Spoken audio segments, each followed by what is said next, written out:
तर जय भीम नवबुद्धाय मित्रांनो, आज नागपूरच्या संविधान चौक येथे मी आलेलो आहोत. तुम्हाला माहित आहे का, नागपूरच्या संविधान चौक जिथे डॉक्टर बाबासाहेब आंबेडकर यांचा पुतळा आहे, याच संविधान चौक येथे, नागपूरच्या संविधान चौक येथे बाबासाहेबांच्या पुतळ्यासोबतच बाबासाहेबांचा इतिहास देखील सांगितलेला आहे. जे लोक आले त्यांनी इथे चांगल्या म्हणजे ज्यांनी बघितलं तर त्यांना दिसून पडेल की बाबासाहेबांचं जीवन चरित्र इथे सांगितलं आहे. ते कशा पद्धतीने, चला तर मी तुम्हाला दाखवतो मित्रांनो. तर हे बघा, संविधान चौकच्या बाजूलाच बाबासाहेब आंबेडकरांचा एक हे आंदोलन, ज्या बाबासाहेबांनी महाडच्या चौदार तळ्या येथे जेव्हा पाण्याचा सत्याग्रह केला, त्याचा एक इथे प्रतिकृती आहे मित्रांनो. की बघा, बाबासाहेब इथे चौदार तळ्याचं पाणी पित आहे आणि बाजूलाच त्यांचे अनुयायी आहे मित्रांनो. म्हणजे बघा, चौदार तळ्याचा सत्याग्रह हा माणसाला माणूस म्हणून भेटलेला पहिला अधिकार, म्हणजे जगातले पहिले व्यक्ती असे बाबासाहेब होते ज्यांनी पाण्यासाठी सत्याग्रह केला मित्रांनो. म्हणजे आम्ही देखील माणूस आहोत आणि आम्हाला देखील इथे पाणी पिण्याचा हक्क आहे, तो कोण्या एका जाती आणि धर्माचा नाही, हे सांगण्यासाठी इथे केलेला हा सत्याग्रह होता मित्रांनो. तर दुसरीकडे बघा तुम्ही,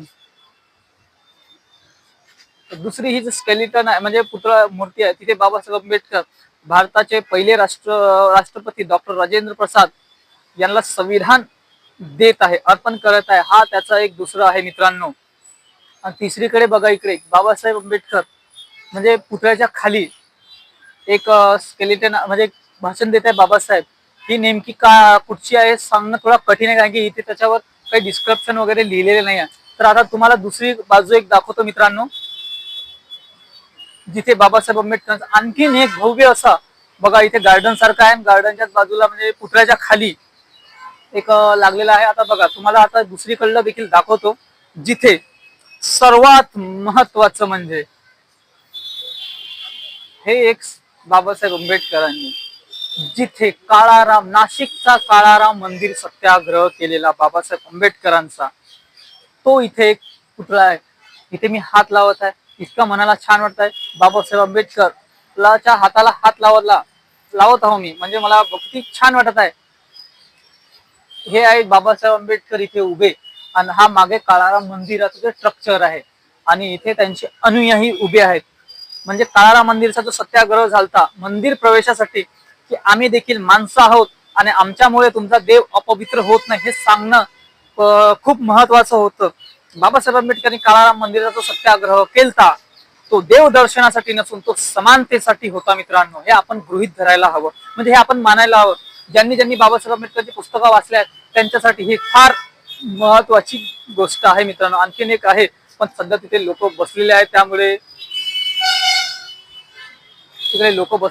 तिकडे जाणं थोडंसं अवघड वाटत आहे, पण तरी तुम्हाला एक झलक दाखवून देतो. ही आहे बाबासाहेब आंबेडकरांनी जागतिक काठमांडू येथे बौद्ध परिषद घेतली होती 1956 ला, त्याची ही प्रतिकृती आहे मित्रांनो. बघा, बाबासाहेब आंबेडकर काठमांडू परिषदेला होते तिथे. हे बघा, बाबासाहेब आंबेडकर तिथे भाषण देत आहे आणि त्यांची अनुयायी, ही काठमांडूला झालेली होती 1956 ला जागतिक बौद्ध परिषद. आणखीन एक महत्वाची गोष्ट तुम्हाला दाखवतो मित्रांनो, ती म्हणजे बाबासाहेब आंबेडकरांच्या हा पुतळ्याच्या बिलकुल समोर तुम्ही बघू शकता, एकदम समोर संविधानची प्रस्तावना आहे मित्रांनो. माफ करा, थोडासा पाय स्लिप झालता.